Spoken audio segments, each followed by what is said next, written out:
This is NPR Radio coming to you from Sanford University. We are talking to Rio expert Dr. Herndon and yours truly, Dr. Fightmaster. This is all Rio all day long. Stay tuned.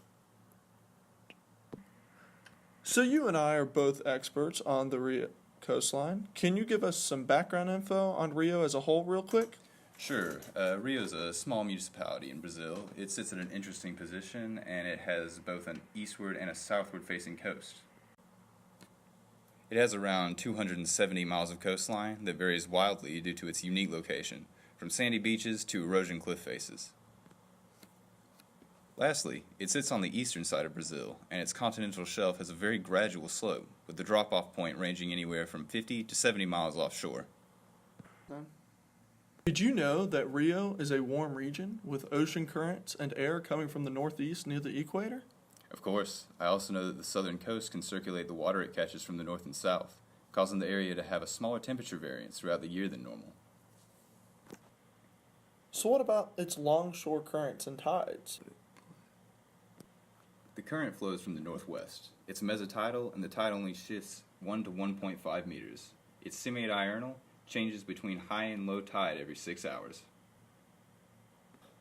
You forgot to mention that the ocean's current flows along Rio's curve and changes the current from moving from the southeast to north along the shoreline. But I do remember that Rio's southern coastline retains a pocket of warmer water, making it able to sustain a small amount of coral reefs and mangrove swamps. There are also a number of streams and rivers which cut through the coast to meet the sea. Okay then, let's get more specific. What do you know about the Ilha Grande? The Ilha Grande is a small mountain island off the coast of Rio and features several deposition beaches and erosional coasts. Pretty good. How about the Salha de Barra? Much of the beach consists of a large strand plain and has an inlet to a small saltwater lagoon, a pier, and a man-made port for cargo ships to dock.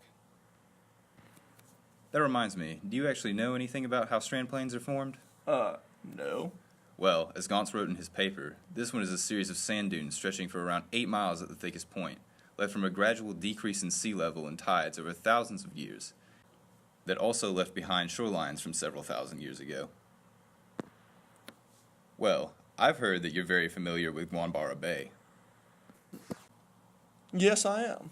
It's 19 miles long and 17 miles wide, at the widest point, and has a 0.93 mile wide mouth. Home of the Harbor de Rio de Janeiro, contains world-famous Sugarloaf Mountain and is considered one of the environmental wonders of the world. But Rio also has many environmental problems, and because of the Rio Olympics in 2016, has been getting worldwide coverage of these issues. What sort of environmental problems have people's attention been drawn to? In a way, it serves as Rio's sewer, trash dump, and oil waste storage site. Athletes were afraid at the Olympics for the water to even touch their skin.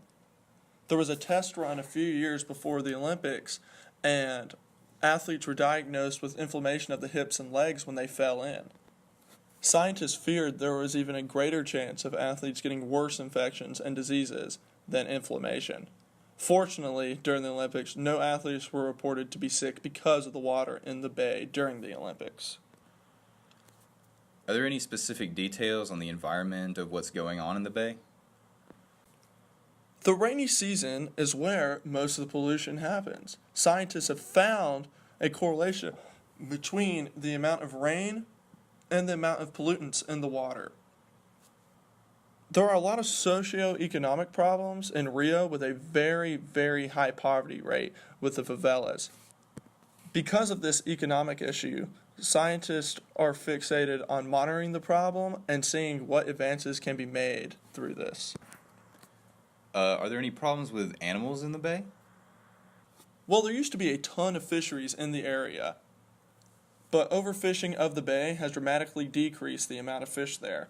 This used to be a birthing site for whales, but they have basically disappeared from the area.